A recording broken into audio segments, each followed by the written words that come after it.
Welcome to our vlog! Ngayon, pupunta tayo sa mga makasaysayang lugar sa Metro Manila. At para mas makilala natin ang kanilang kasaysayan at kahalagahan.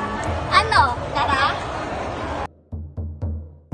Sa puso ng Manila matatagpuan ang Rizal Park, isang mahalagang simbolo ng pagkakaisa at pagkakakilanlan ng mga Pilipino. Dito binitay si Jose Rizal noong ika-30 araw ng Disyembre 1876.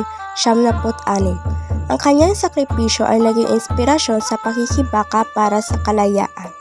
Hanggang ngayon, ang Rizal Park ay simbolo ng kabayanihan at pagmamahal sa bayan.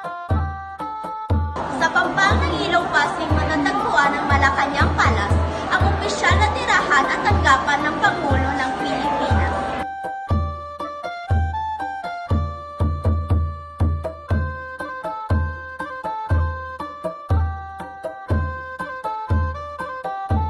At welcome sa Binondo Church, isa sa pinakamatandang simbahan sa Maynila na itinatag noong 1596.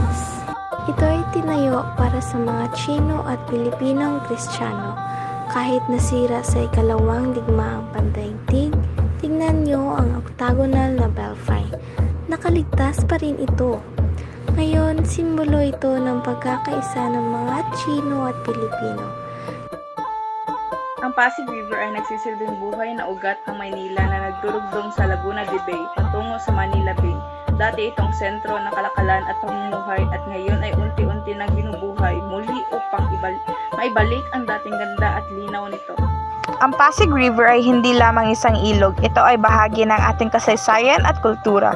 Nagsisilbi itong mahalagang daanan noon para sa kalakalan at pamumuhay. Ngayon sa pamamagitan ng tuloy-tuloy na rehabilitasyon, unti-unti na itong bumabalik sa dati nitong linaw at ganda. Isang patunay na posible pa ring buhayin muli ang ating mga yamang tubig. Narito tayo ngayon sa Quiapo Church. Isa ito sa mga pinakakilala at pinakadinadayon na simbahan sa Pilipinas. Ilang ulit itong nasira dahil sa sunog, lindol at digmaan. Ngunit sa bawat pagkakataon ay muli itong naitayo. Kilala ito bilang tahanan ng Poong Jesus Nazareno at dinarayo ng milyong-milyong deboto tuwing pista ng Nazareno. Nandito tayo ngayon sa Manila Bay, na nagtatagpo ang ganda ng ating kalikasan at ang tapang ng ating kasaysayan. Dito lumulubog ang araw at dito rin sumisikat ang pag-asa ng ating bansang malaya. Kung saan bukod sa sikat na sunset, dito rin naganap ang labanan ng Luk ng Maynila noong 1878 na nagtapos sa pananakop ng Espanya. Pasyal na at tuklasin ang ganda at kasaysayan ng Pilipinas. O diba? Perfect! Ang Terminal 1 ng NAIA o tinatawag na Ninoy Aquino International Airport ay matatagpuan sa Pasay City o Metro Manila at pangunahing pinalilingkod ang mga internasyonal na lipad na nag-aalok ng iba't ibang serbisyo tulad ng check-in, immigration at mga pasilidad para sa mga pasahero. Ang NAIA Terminal 1 ay tinatawag na Ninoy Aquino International Airport bilang pag-alala kay Benigno Ninoy Aquino Jr.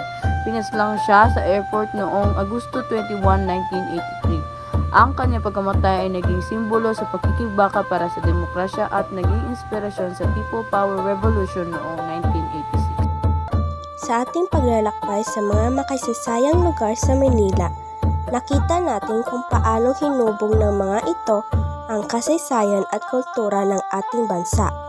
Naway magsilbi itong paalala na pahalagaan at pangalagaan this dreams like cherry blossoms blooming in the mountain